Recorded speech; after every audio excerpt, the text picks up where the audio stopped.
Hello, this is Chris from MrPLC, and in this video I wanted to show you how to install a PIC driver. And I'm actually on a machine that has Service Pack 3 on there, but I want to just show you the problem associated with that, I guess, on this machine, and then I'll switch over to a different computer and finish up this video. We'll go ahead and start RS Links Classic, and I have version 2.58, which is the latest version from Rockwell.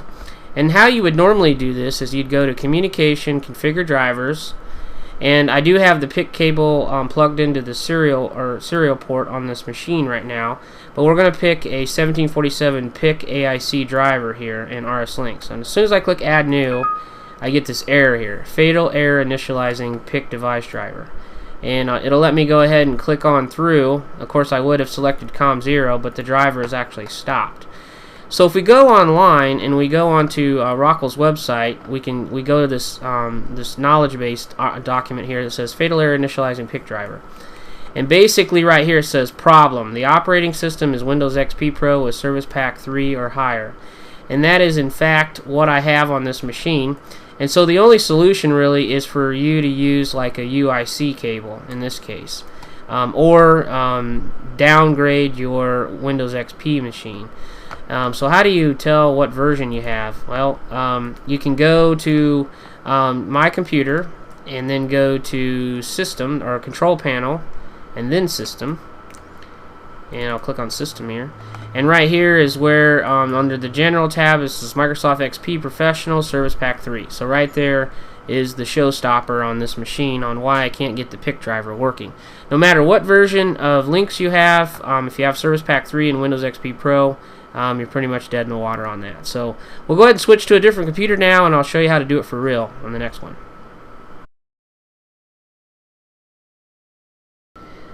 Hello, this is Chris from MrPLC, and I'm back on a different machine now. This is a Windows XP Pro machine that actually has Service Pack 2 on there, so it doesn't have a Service Pack 3 yet for the Allen Bradley software. Basically is the reason why we have this around. So we've already connected our PIC cable, and this lab has a real serial port, so it's connected to COM1, and we're going to fire RS Links Classic. And this particular one here is actually an older version. It's 2.53. It doesn't really matter. It works all the way back to 2.47. It should.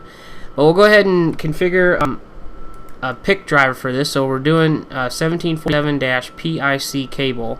It's connected to the laptop and is now connected to a Slick 500 brick. Okay, so we go into Communications, Configure Driver, and we're looking for the 1747-PIC driver. We're going to click Add New, and we'll leave the name default. PIC was fine. Say OK to that. And the cable is connected to COM1. And by the way, you can't use a USB to serial adapter on a PIC cable. It just will not work. It doesn't matter if you're using our cable or Allen Bradley's PIC cable. You cannot go through a USB serial adapter. It has to basically be plugged into a real COM port on the back computer. That's the only way a PIC cable will work on that. So otherwise you've got to buy a 1747 UIC. So in this case here, we'll go ahead and finish configuring our driver. It's a COM1 19.2 3100. Normally it's the default setting for the AIC driver, or PIC driver in this case. So we'll go ahead and wait for that to initialize here. You'll get the logo testing, just say continue anyway to this. And the driver should then start running, basically. Comes up in this window. This computer's a little bit slower. So there's our PIC driver, COM1 running. So we'll go ahead and close this. And then all that's to do is just to expand the auto browse, and it should go out and find our processor right there. So there you have it. That's basically how you configure RS Links and a PIC driver, and then a little bit of help along the way as far as issues with issues with Windows XP Pro and Service Pack 3 on there. So hopefully this video helps you out in connecting your cables. Thanks for watching this tutorial. This is Chris from MrPLC.